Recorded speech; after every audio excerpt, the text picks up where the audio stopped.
Okay. The last thing I actually want to talk about, it's going to be maybe a conversation on Americorp, but this is a post from Flower Tower, which I think is really interesting. She brings up a lot of really good points here. So I want to use this as like the opener to talk about Americorp. So Flower Tower says this: as a former teacher and someone who voted for Trump, I wasn't going to vote and then someone asked me to vote for him since they couldn't vote. I'm going to say this about the Department of Education. For years, I've gone into white and Asian schools to coach chess and always noticed the difference from the black schools. As soon as you walk into these schools, you immediately notice the difference in resources. White and Asian schools have libraries with full-time librarians, for example, and I never see that in black schools.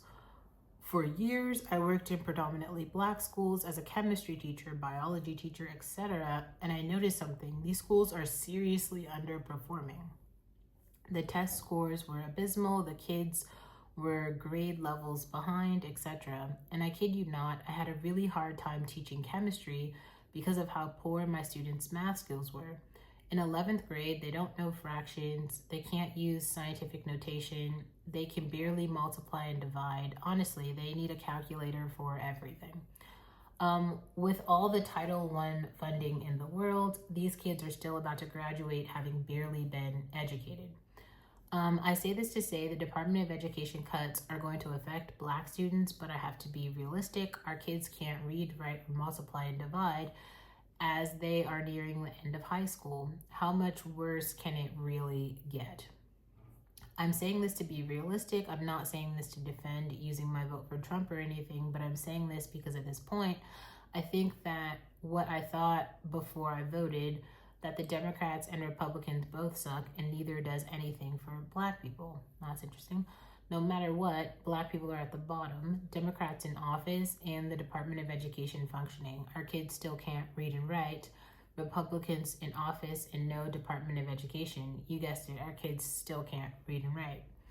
I'm saying all of this to say something. It doesn't matter who's in office, nothing's going to change for black people. Democrats or Republicans, black people are still going to be suffering. I feel like the black people are made the face of shit that isn't really helping us a lot of times. Like, don't get me wrong, I'm aware of Title I funding, but our kids still barely got an education. That's my point. Like, was this even really doing anything for us? And I know it's easy to get upset and fall over ourselves pretending that the Democrats would do us better, but I just don't think so. Okay, so I've made another video. If you're interested in learning about my education, go watch that. But I did Americorp, and I have never shared a video about Americorp. Americorp was the hardest thing I've ever done in my whole fucking life. It was so difficult. So I basically went to a school, like I went to Arts Magnet. That was my elementary school, really great school. And I did Americorp at this school called MLK in West Oakland, and it was like maybe a mile, 2 miles from the school that I went to. So I'm thinking like, I totally know what this is going to be like. It's going to be like my school, blah, blah, blah. I had all these notions. But, okay. So the whole point is like the schools that use Americorp volunteers are schools that are in neighborhoods with low income marginalized students, and there are not enough resources or teachers in the schools. That's like why they need the program. The schools reach out and ask for help from the program. So this particular school was like, West Oakland is known for like gang violence. There's quite a lot of like projects there, and the school that I worked at was right near like this train station, the BART station, and there was this like housing project that was like right near the train station. So a lot of the families like lived in that project, and they like kind of knew each other, and in the surrounding areas, but pretty much everyone was low income. There were so many issues that I saw present. There were immigration issues, as in like I ended up the whole year like babysitting this like kid from Yemen who was struggling with issues around like feminine authority. Like, he basically didn't respect women because, like, in his culture, they didn't respect women. And I just took quite a lot of time to, like, listen to him, to build trust with him. And I basically became his TA and had to follow him to every single class for the whole year. But as an Americorp volunteer, you're there from, like, 7 in the morning until, like, 6 at night, and you teach the after school program. Oh God. So and I was like the TA in 2 kindergarten classes. So there's a regular teacher in the class, and then I was like the other, like, adult in the class, kind of. So basically, you know, as things are going on, as the teacher is giving out assignments, I just walk around and try to, like, help students, you know. And because I'm there every day, they, like, know me. A lot of them are, like, in the after school program, so they know me already. Yes, but it's like there's 2 students, and this is the whole kindergarten class, because there's like 60 kids, 2 classes in the whole school.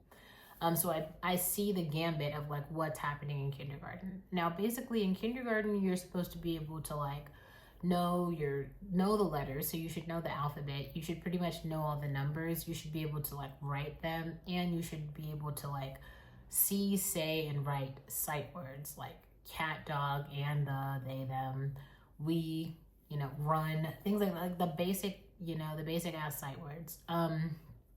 Now this is crazy because there are quite a lot of kids who came into that class who not only did they not know the alphabet, they didn't know colors, you know, they didn't know really basic stuff.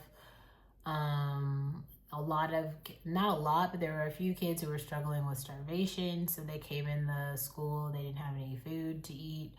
Like, the meals that they got there were, like, the only meals that they ate for the whole day. There were just all of these issues, and it's like, it's poverty. Like, and it was like, for me, it was like looking at child poverty in the face. And it was like a primarily, you know, Black school. And I thought, like, if you go watch the video I made about my personal education, I guess you'll know, like, I have a cousin, and in my family, my cousin was the one who went to private school, and I was the one who went to public school. It was kind of like almost like a family test or whatever, to, like, and where, like, for all the entire education process, like from kindergarten through college, I went the public route. From kindergarten through college, she went the private route. So, like, we kind of, like, know the ins and outs of both routes. And I thought that all public education was equal. So, like, I thought when I was saying, like, oh, you know, I went to the University of California, I'm thinking that would be, like, the same as someone saying, like, oh, I went to the University of Iowa, I went to the University of Utah or something. Yeah, no. Like, it's not really like that. I have to introduce this concept of, like, super zips. And this is really strange because I heard Megyn Kelly talking about super zips, and it was just giving Silicon Valley, and I just didn't put it together. So I've talked about this before, but maybe you should go watch that if you haven't seen it. So there was this issue that was happening in Palo Alto. So Palo Alto is a super zip. Berkeley, I don't know if Berkeley might be a super zip. It's just so small that the population is too small, I think, to make it a super zip. But I know, like, San Francisco has a couple of super zips. Definitely some super zips in, like, LA, Malibu, Calabasas, for instance. Like, those are super zips. Berkeley might be a super zip. Like, if you're looking for better schools, like, there's, like, one school, I think, like, my elementary school is, like, a 9.4 or something. But, like, there's a couple of schools in Palo Alto that are, like, a 10. You know what I mean? Like, a 10 out of 10 for all the, like, these are the public schools. So that's what I mean. But this school, the one in West Oakland that I did the Americorp year at, I think it's at, like, a 2 or 3. So the experience that I had was a 9, and the experience I did the Americorp year was at a 3. And you're probably like, you might be wondering, like, so what does all of that mean? There's all these different metrics that they use to, like, rate a school. There's this site called Better Schools. Like, if you go on Redfin, which is, like, the app to search, you know, buying properties and stuff, and you can see, like, the cost of homes. When you're doing that, it'll give you a list of schools in the area when you pull up a home, so that you'll be able to see like, oh, what are the ratings of the schools? And most people are buying into zip codes so that they will be able to use the public schools in the area, and therefore they won't have to pay for private schools. So that's the idea. And then super zips basically have the highest amount of acceptance into Ivy League schools from their graduating high school classes. So it's basically like every year the Harvard incoming class has like 75% of the admitted students are from super zips. There's like a list of them. You can look this up for yourself, but that's the idea of the super zip codes. Like all of the public utilities are so good that if you live in this super zip, like your life's going to be great. But you have to compare that to these lives that are so not great, right? For the people who don't live in super zips, like the schools that need Americorp. And that's, I think, what Flower Tower is kind of getting at, that like, just because of the way that redlining worked, unfortunately, not only are a lot of the, Black students in America not living in super zips, but they're living in almost, there has to be like another name for it, like historically marginalized zips, like super poor zips, where those zip codes are like notoriously living in destitution, like generational destitution. And so all of the schools are bad. Everyone is dealing with all of the problems that poverty brings. And I think I've talked about this before, but as I exited tech, I was really interested in poverty and literacy specifically. So when those two issues, hit the forefront, there's quite a lot of articles and publications that I still subscribe to. So I get, there's Chronicles of Higher Education. They're talking a lot about cutting the Department of Education and what that means for academics. Things about diversity and inclusion grants being taken away from universities like Columbia. It looks like UPenn now is losing a lot of money.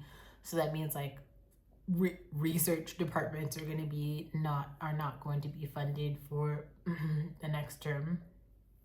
Those things are interesting, but I think there's a whole other conversation, and this is what I mean. I think that step one is acknowledging the problem. Step one is acknowledging the problem. And I think that a lot of people don't even recognize that this is a problem. The kids cannot read, at all. That's what was really shocking about that high schooler from, where is she from? Puerto Rico, right? The one who, so she graduates, she gets into college, and she's completely illiterate.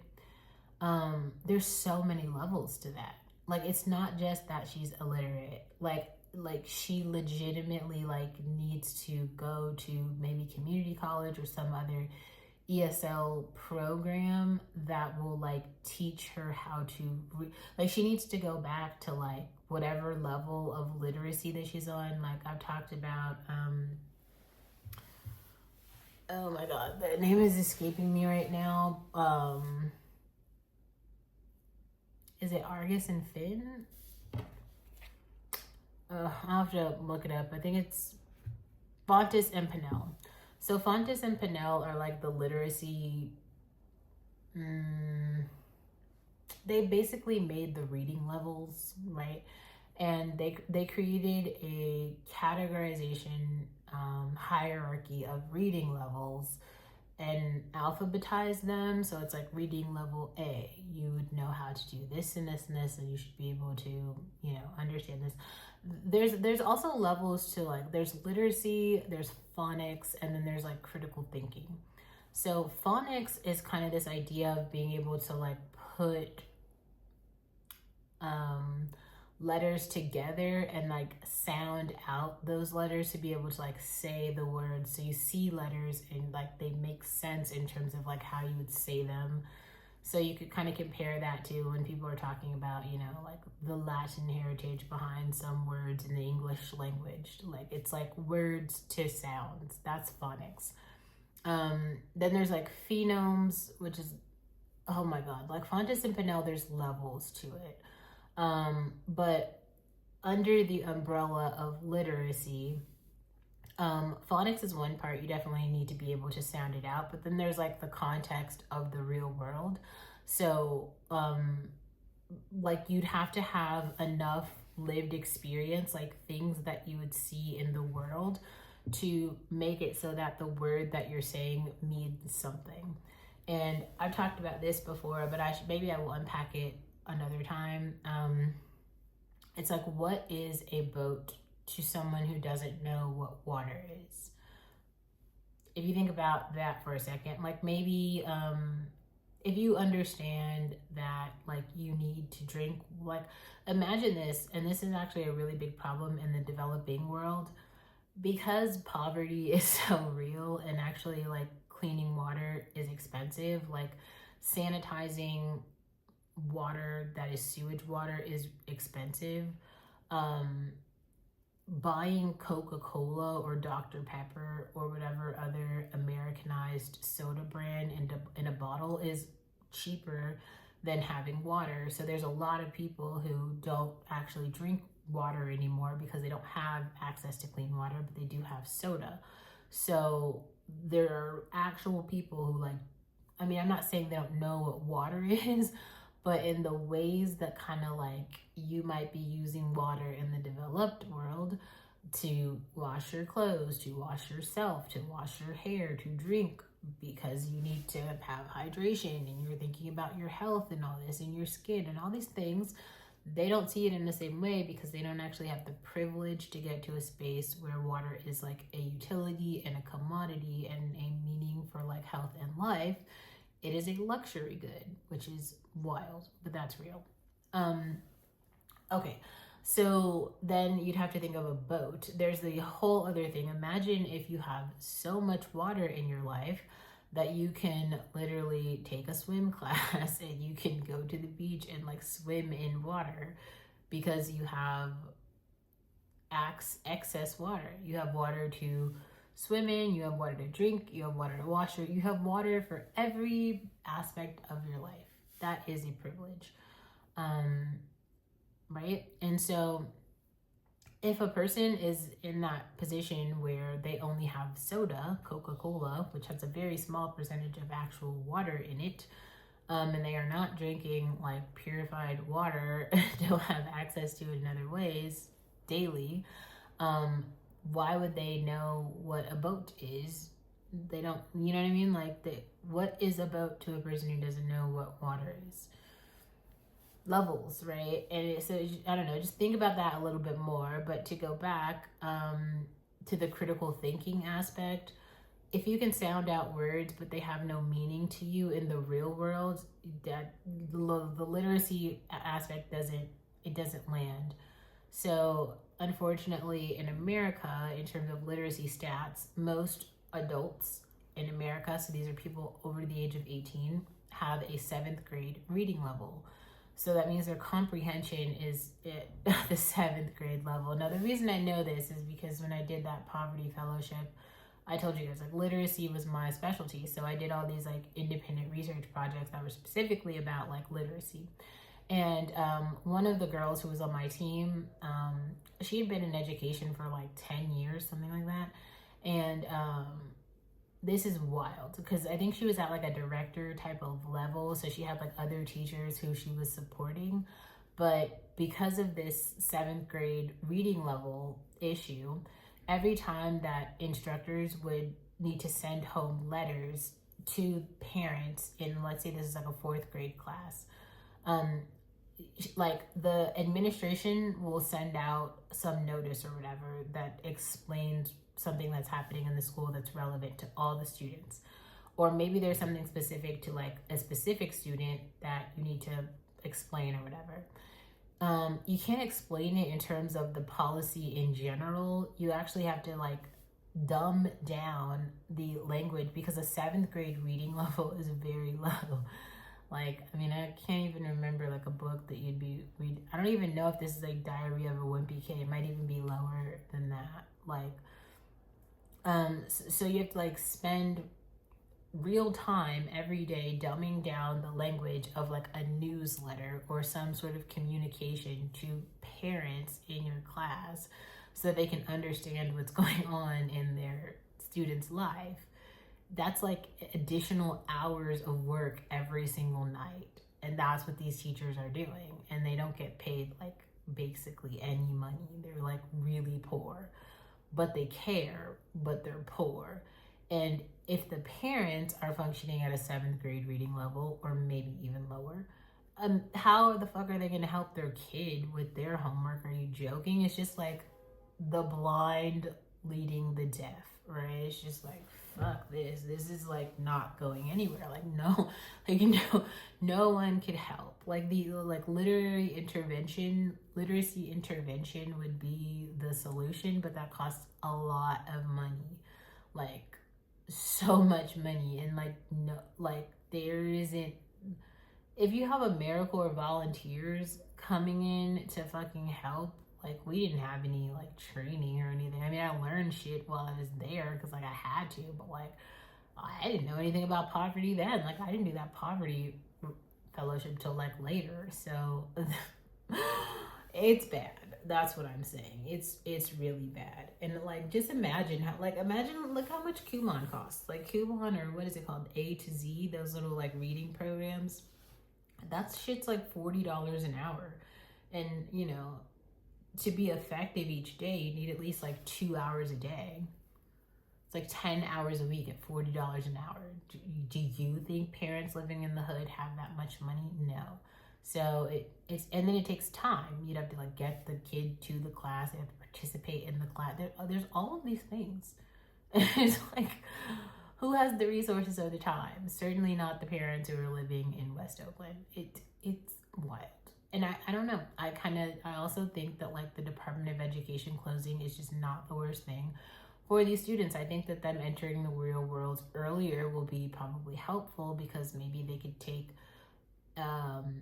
autonomy over their own education, and so that they would find other avenues in order to educate themselves if that's what they so choose, because it is a certain amount of how do you say, like individual grit that is required for you to like get through successfully all of the learning that is required to kind of get to a place where you could, you know, graduate from college, let's say. It's wild to really think about. It's messed up, maybe it's mean, but it's also like honest. And I think that I really appreciate her making that post and saying that, because I think that a lot of people aren't being realistic about academia and literacy specifically, and it's just so frustrating because it's such a huge issue. We're in such a bad place, really.